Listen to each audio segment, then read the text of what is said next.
નર્મદા જિલ્લાના અલગ અલગ ગામોમાંથી પધારેલા વડીલો, યુવાનો, મોટી સંખ્યામાં ઉપસ્થિત માતા બહેનો અને સાથે મંચસ્થ આમ આદમી પાર્ટીના પ્રમુખ શ્રી વિશુદાનભાઈ ગઢવી અને તમામ આમ આદમી પાર્ટીના યોદ્ધાઓ, સાથીઓ, આજે આપણા બધા માટે બહુ મહત્વનો દિવસ છે. આપણે સૌ જાણીએ છીએ કે આ ગુજરાતની અંદર છેલ્લા 30 વર્ષથી સત્તામાં બેઠેલી કોઈ સરકાર અગર કોઈનાથી ડરતી હોય તો એ આપણા સાવજ ચેતરભાઈ વસાવાથી ડરે છે અને ચેતરભાઈ વસાવાને જેલમાં નાખવાનું કામ એમણે કર્યું છે.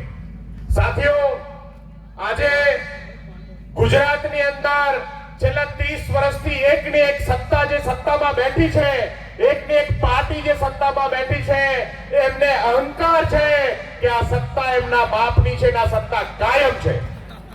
આપણી લડાઈ કોઈ પાર્ટી સામેની લડાઈ નથી. આપણી લડાઈ આ ભાજપ સામેની લડાઈ નથી. આપણી લડાઈ એ માનસિકતાની લડાઈ છે કે જે અંગ્રેજીયત અને આ તાનાશાહીની સરકાર ચલાવે છે, જે એવું સમજે છે કે દેશના અને ગુજરાતના લોકો કીડા મકોડાઓ અને ગુલામ છે. આ ગુલામી માનસિકતા સામેની લડાઈ છે અને આપણને ગર્વ છે કે આપણો દીકરો, આપણો યુવાન આજે એક રીતે સમગ્ર દેશની અંદર આ ગુલામી માનસિકતાની સામેની લડાઈનું નેતૃત્વ કરી રહ્યો છે અને ડર્યા વગર આજે જેલમાં બેઠો છે. સાથીઓ, આપણે ચેતરભાઈનો આભાર માનવો જોઈએ કે જેની સામે કોઈ બોલવા તૈયાર નથી, જેનાથી આખું ગુજરાત ડરે છે. એ ભાજપની સામે એકલા હાથે લડી રહ્યો છે. તમામ ભાજપના તમામ કાવતરાઓની સામે પણ આજે એમણે ઝૂકવાનું નામ નથી લીધું. એ ચેતર વસાવાને સલામ કરીએ, એમને વંદન કરીએ, એમના પરિવારને વંદન કરીએ કે એક દિવસ આ ગુજરાતનો ઇતિહાસ લખાશે ત્યારે આ ચેતર વસાવા અને એના પરિવારનું નામ સુવર્ણ પન્નાઓ પર લખાશે કે એક દિવસ એક એવો નેતા હતો, એક એવો જનનાયક ગુજરાતે પેદા કર્યો કે જેને સત્તાઓની સામે લડવાનું પસંદ કર્યું, ઝૂકવાનું પસંદ ન કર્યું. આપણે આ મંચના માધ્યમથી કહેવા માંગીએ છીએ કે આપણી લડાઈ મનસુખ વસાવા સામેની નથી. આપણી લડાઈ ભાજપના આ તમામ કાર્યકર્તાઓ સામેની નથી. આપણી લડાઈ એમની માનસિકતા સામેની લડાઈ છે અને એટલા માટે આપણે બધાએ ભેગા થઈ અને આ માનસિકતાને હરાવવાનું કામ કરવાનું છે. સાથીઓ, આપણે સૌ જાણીએ છીએ કે ગુજરાતમાં આજે ચિંગારી સરકારની સામે ધીમે ધીમે પ્રજ્વલિત થઈ રહી છે. અત્યારે લાખો યુવાનો જંતર મંતર ઉપર બેસી અને આ જ માનસિકતાની સામે લડાઈ લડી રહ્યા છે. આ ભાજપની ગુલામી અને તાનાશાહીની માનસિકતા સામે લડી રહ્યા છે. સાથીઓ, આપણી માંગ બહુ સામાન્ય માંગણીઓ હોય છે. આપણને શું જોઈએ?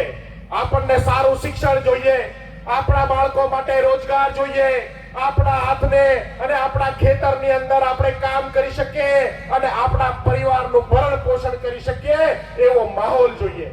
પણ આજે આ ભારતીય જનતા પાર્ટીએ સાબિત કર્યું છે કે કોઈ પણ ભોગે સામે વાળાને બેસાડીને પણ એમના પર પ્રહારો કરીને, અત્યાચાર કરીને પણ માત્ર ને માત્ર સત્તામાં બેસી રહેવું છે. આજે જંતર મંતર ઉપર બેઠેલા યુવાનોની બહુ સામાન્ય માંગણી છે. એમણે મોદીજીની કિડની નથી માંગી, એમણે શિક્ષણ વ્યવસ્થા સારી થાય એના માટે માત્ર ને માત્ર એક શિક્ષણ મંત્રીનું રાજીનામું માંગ્યું છે. બહુ સામાન્ય માંગણી છે. એક સામાન્ય માંગણી છે કે જો તમે નિષ્ફળ જાઓ તો તમારે જવાબદારી લેવી પડશે.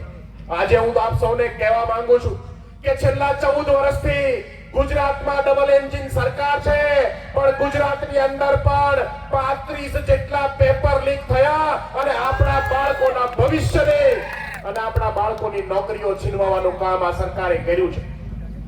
પણ આપણને ગર્વ છે કે હવે ધીમે ધીમે પણ ચેતરભાઈ વસાવાની રાહ ઉપર ચાલવા વાળા હજારો લોકો આજે ગુજરાતમાં પેદા થયા છે.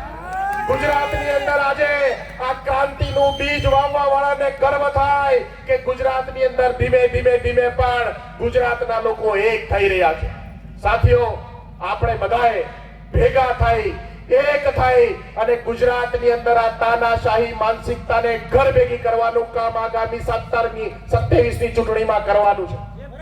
આજે ચૈતરભાઈ જેલમાં છે ત્યારબાદ આમ આદમી પાર્ટીએ આપણે સૌએ સાથે મળી અને ગુજરાતને જાગૃત કરવાનું કામ કર્યું છે।